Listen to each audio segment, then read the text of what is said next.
Hey, you are watching Watch Physics. Never forget to subscribe this channel and hit the bell icon. In this video, we are discussing about class 10th physics chapter 13 electrostatics. और topic आपके पास है production of electric charge. Second topic आपके पास है electrostatic induction.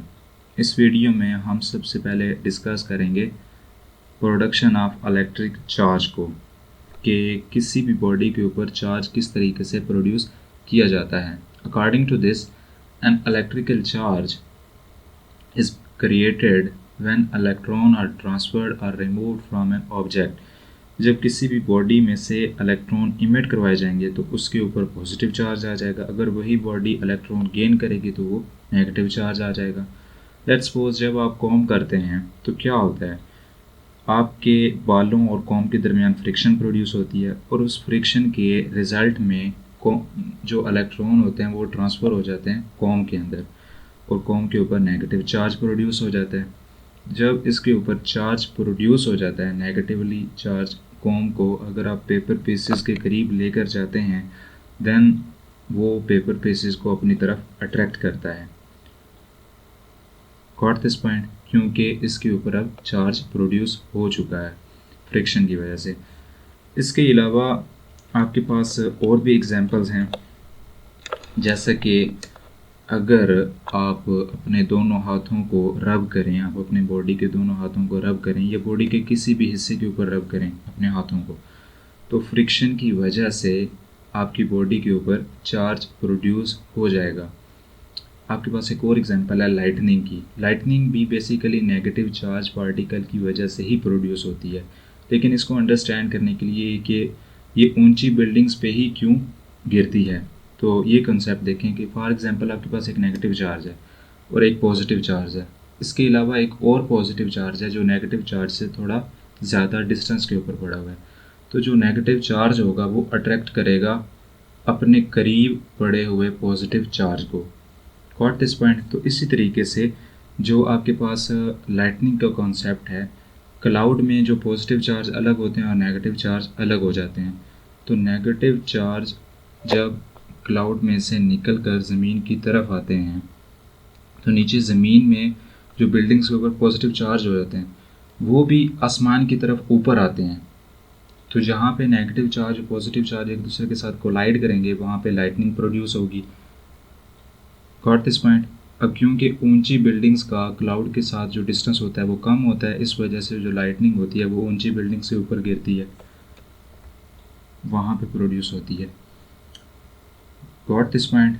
अब हम ये discuss करते हैं कि ये जो एग्जांपल्स हमने पढ़ी हैं इससे हमने चार्ज के रिलेटेड क्या रिज़ल्ट कंक्लूड किए हैं। तो फर्स्ट रिज़ल्ट आपके पास ये है कि जो चार्ज है वो किसी भी मटेरियल की एक बेसिक प्रॉपर्टी होती है। Charge is a basic property of material, जिसकी वजह से वो किसी भी दूसरे बॉडी को अपनी तरफ अट्रैक्ट कर सकता है या किसी भी दूसरे बॉडी को अपने से दूर रिपेल कर सकता है। सेकेंड रिज़ल्ट आपके पास ये है कि जो चार्ज फ्रिक्शन की वजह से प्रोड्यूस होता है वो अपोजिट चार्ज हो जाता है, मतलब different charges are produce due to friction. मैं इसको एक एग्जांपल से एक्सप्लेन करता हूँ कि लेट्स सपोज आपके पास एक रॉड है। जब आप रॉड को रब करते हैं एक कपड़े के ऊपर तो होता क्या है कि ग्लास रॉड से इलेक्ट्रॉन ट्रांसफ़र हो जाते हैं कपड़े के ऊपर। फ्रिक्शन की वजह से जब आपने रब किया तो उसमें फ्रिक्शन प्रोड्यूस हुई, फ्रिक्शन की वजह से इलेक्ट्रॉन ट्रांसफ़र हुए और इस दौरान ये जो दोनों बॉडी हैं अपोजिटली चार्ज पार्टिकल्स बन गए। एक के ऊपर पॉजिटिव चार्ज आ जाएगा और दूसरे के ऊपर नेगेटिव चार्ज आ जाएगा फ्रिक्शन की वजह से। थर्ड पॉइंट आपके पास है like charges always repel each other and unlike charges always attract each other. इसका मतलब ये है कि जो अपोजिट चार्जेस हैं, मतलब पॉजिटिव चार्ज और नेगेटिव चार्ज, वो तो एक दूसरे को अट्रैक्ट करेंगे, लेकिन जो एक सेम चार्जेस हैं, नेगेटिव चार्ज हो या पॉजिटिव चार्ज हो, वो एक दूसरे को रिपेल करेंगे, जैसा कि आप इस डायग्राम में देख भी सकते हैं। होप सो यहाँ तक आपको कोई डाउट नहीं रहा होगा। अब हम डिस्कस करते हैं नेक्स्ट टॉपिक को, विच इज़ इलेक्ट्रोस्टैटिक इंडक्शन।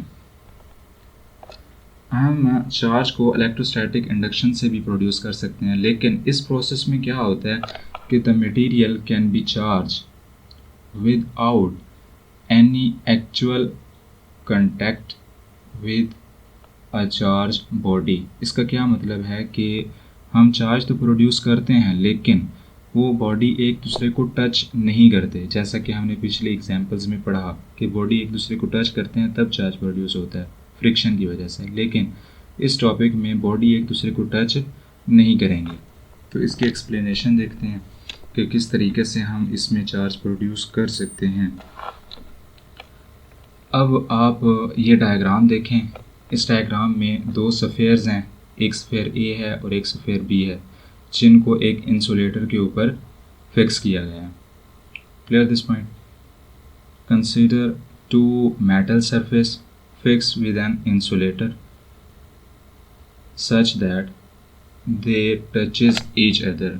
ये जो दोनों सफ़ेयर्स हैं इस सिचुएशन में ये एक दूसरे को टच कर रहे हैं। Clear this point? अब हम क्या करेंगे चार्ज प्रोड्यूस करने के लिए। Now bring a negatively charge rod near sphere A. ऊपर डायग्राम में देखें, हमने एक नेगेटिवली चार्ज रॉड लिया, उसको सफ़ेयर ए के करीब लेकर आए। अब जब हम सफ़ेयर ए के करीब लेकर आए हैं नेगेटिव चार्ज को, तो क्या होगा? अब आप देख सकते हैं कि नेगेटिव चार्ज रॉड की वजह से जो रॉड होगा, rod will attract positive charge toward it, तो सफ़ेयर ए में पॉजिटिव चार्ज आ जाएगा और नेगेटिव चार्ज को वो रिपेल करेगा, तो वो रिपेल होकर सारे के सारे सफ़ेयर बी में चले जाएंगे। Clear this point? Hope so यहाँ तक आपको कोई डाउट नहीं रहा होगा। अब हम क्या करेंगे next? Now separate the spheres. सबसे पहली सिचुएशन क्या थी कि दोनों सफ़ेयर्स एक दूसरे को टच कर रहे हैं। अब हम इन दोनों सफ़ेयर्स को सेपरेट करेंगे, लेकिन रॉड को करीब ही रखेंगे। ऊपर डायग्राम में देखिए, हमने दोनों सफ़ेयर्स को जो पहले टच कर रहे थे एक दूसरे को, हमने सेपरेट कर दिया, लेकिन रॉड को इनके करीब ही रखा है। रॉड को हमने पहले भी नहीं टच किया और अब भी वो टच नहीं हो रहा, लेकिन सफ़ेयर के करीब है। Now if you remove the rod and test the sphere. अब हमने पहले सफ़ेयर्स को मतलब सेपरेट किया, अब हम क्या करने जा रहे हैं, रॉड को भी सेपरेट करने जा रहे हैं। तो जब हम रॉड को सेपरेट करते हैं, after removing the rod both sphere will be oppositely charge. Got this point? अब हमने रॉड को भी साइड पे कर दिया, तो अब आप ऊपर डायग्राम में भी देख सकते हैं कि जो सफ़ेयर ए में पॉजिटिव चार्ज प्रोड्यूस हो चुका है और सफ़ेयर बी में नेगेटिव चार्ज प्रोड्यूस हो चुका है। दोनों सफ़ेयर्स में हमने क्या प्रोड्यूस किया? चार्ज प्रोड्यूस कर लिया, ऑपोजिटली चार्ज प्रोड्यूस कर लिया। Got this point? And charges is uniformly distributed over the surface of sphere। अब आप इस पूरे प्रोसेस में देख सकते हैं इलेक्ट्रोस्टैटिक इंडक्शन में कि हमने रॉड को सफ़ेयर्स के साथ टच नहीं किया था। टच किए बगैर रॉड को जस्ट इनके करीब लाए थे और इसमें चार्ज प्रोड्यूस हो गया था। Got this point? लेकिन हमने पहले पढ़ा था कि जब हम दोनों बॉडी को कांटेक्ट में लाते हैं फ्रिक्शन की वजह से चार्ज प्रोड्यूस हो जाता है। ये इन दोनों टॉपिक में फ़र्क था। होप सो यहाँ तक आपका डाउट कोई नहीं रहा होगा। अगर कोई डाउट है तो कमेंट करें, इस चैनल को सब्सक्राइब करें, बेल आइकन को हिट करें। अपना ख्याल रखें। अल्लाह हाफ़िज़।